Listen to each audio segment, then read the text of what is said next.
Manager সাহেব কোথায় গেলেন? এই আপনি চলে যাচ্ছেন কেন? আপনারা যেটা বলেছেন পাকিস্তানের সাদাবাহার, এটা পাকিস্তানের সাদাবাহার না। আমাদের নির্দেশনার আগ পর্যন্ত ওপেন করতে পারবেন না। কি লেখা আছে? সানভিস বাই টনি।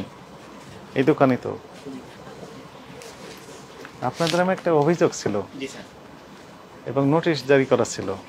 জিপি করে চিঠি দেওয়া হয়েছে। নোটিশটা নিশ্চয়ই পেয়েছেন আপনারা। পেয়েছিলেন? পেয়েছেন। তো আপনারা কোনো ফিডব্যাক দেন, মানে উপস্থিত হন নাই কেন? এই যে নোটিশ, মূল অভিযোগটা আপনারা তো দেখেছেন। দেখেন, আপনাদের তো চিঠি দেওয়া, নোটিশ দেওয়া হয়েছে, এখানে সব তথ্য আছে। অভিযোগপত্রটা এইটাই। ফেসবুক লাইভে যে ড্রেসগুলো বিক্রি করেন তার ভিতরে একটা ছিল কি, হ্যাঁ, যে পাকিস্তানি অরিজিনাল ড্রেস বলে বিক্রি করে দিয়েছেন। ওই ড্রেসগুলো আসছে না আমাদের কাছে? ড্রেসগুলো দেখান, বের করেন। হ্যাঁ,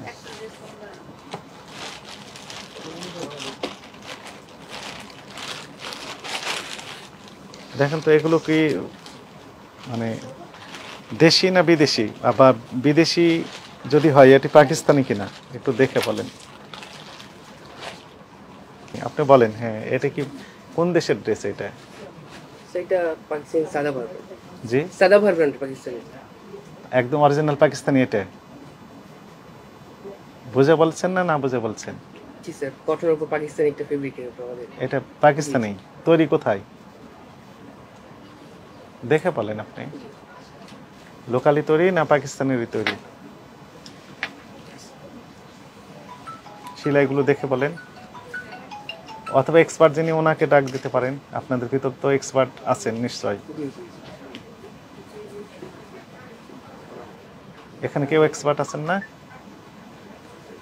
ওনাকে ডাকেন, উনি এসে বলুক। একটা ব্র্যান্ড, এবং এখানে সেটাই লেখা আছে, সাদাবাহারই লেখা আছে, এটাই লেখা আছে ঠিক, কিন্তু কাপড়টা সমস্যা। ম্যানেজার সাহেব কোথায় গেলেন?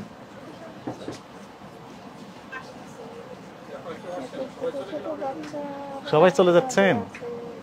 ম্যানেজার সাহেব কোথায় গেলেন?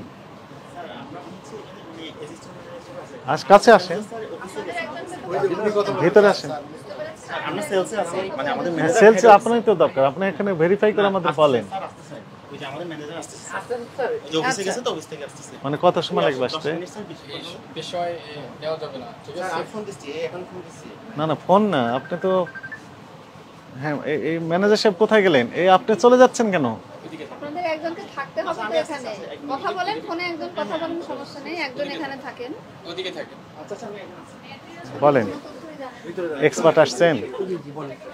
এক্সপার্ট আপনি বলতে পারবেন না? সমস্যা নেই, কথা বলতেছি। বলেন, এটা কোন দেশের? এটা এটা পাকিস্তানি সাদাবাহার স্যার।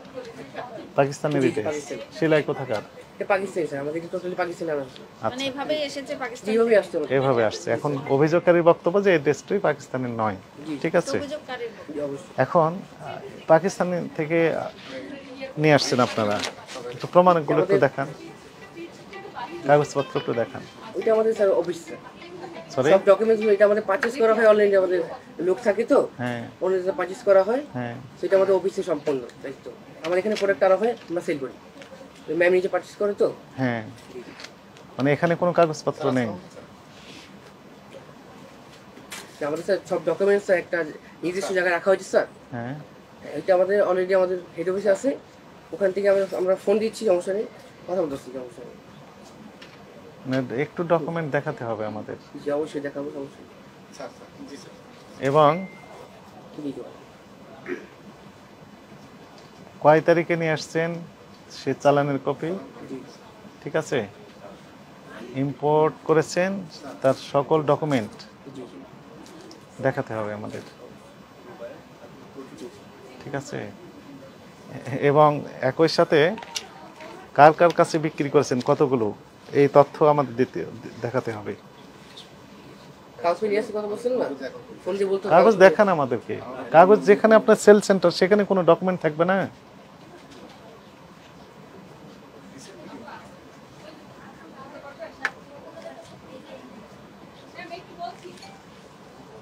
হ্যাঁ, আসতে বলেন।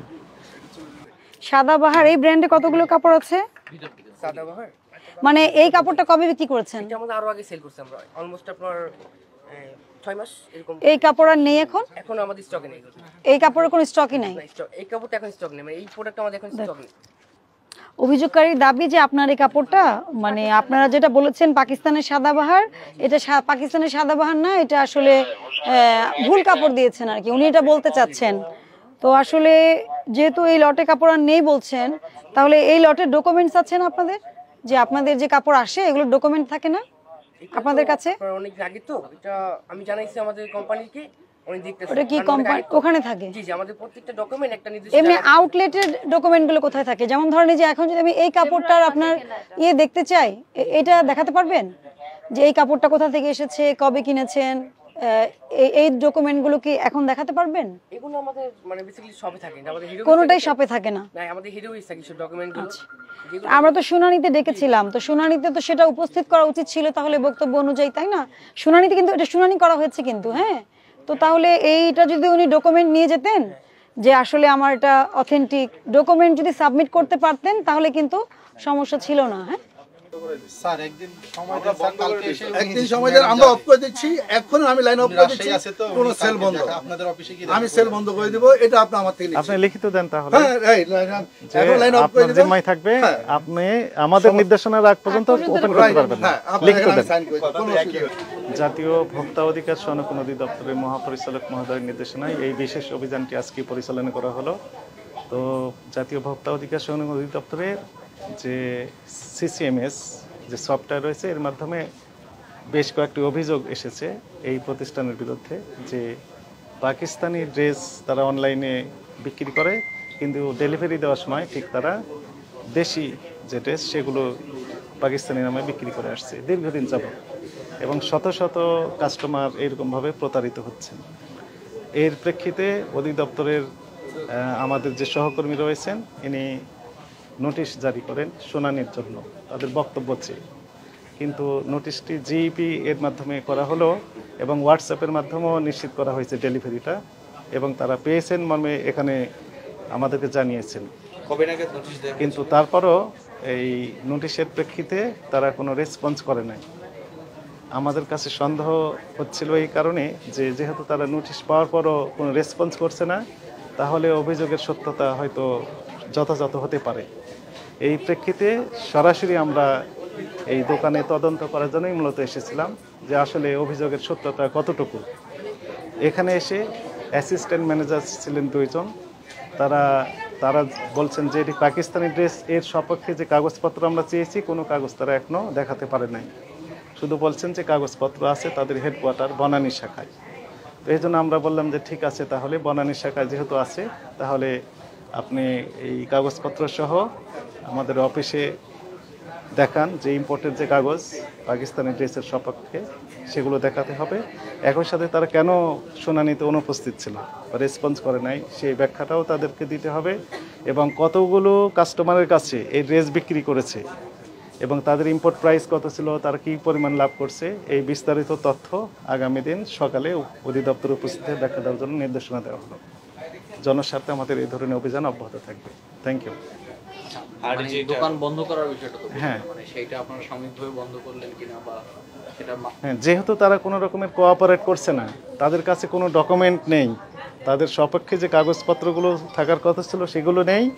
একই সাথে আমরা ট্রেড লাইসেন্স দেখলাম এই প্রতিষ্ঠানের নামে শুধু তৈরি পোশাক বিক্রেতা হিসেবে তারা ট্রেড লাইসেন্স নিয়েছে, অথচ তারা এখানে কসমেটিক্স সহ অন্যান্য পণ্য বিক্রি করছে।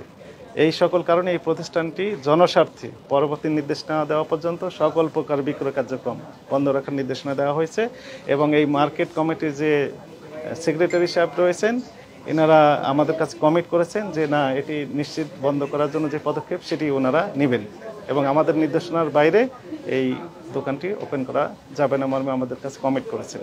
শুনানিতে উপস্থিত হলো তো আপনারা বাদ বাকি জিনিসগুলো খতিয়ে দেখবেন, খতিয়ে দেখার পর তারপর আমরা চূড়ান্ত সিদ্ধান্ত জানিয়ে দেব।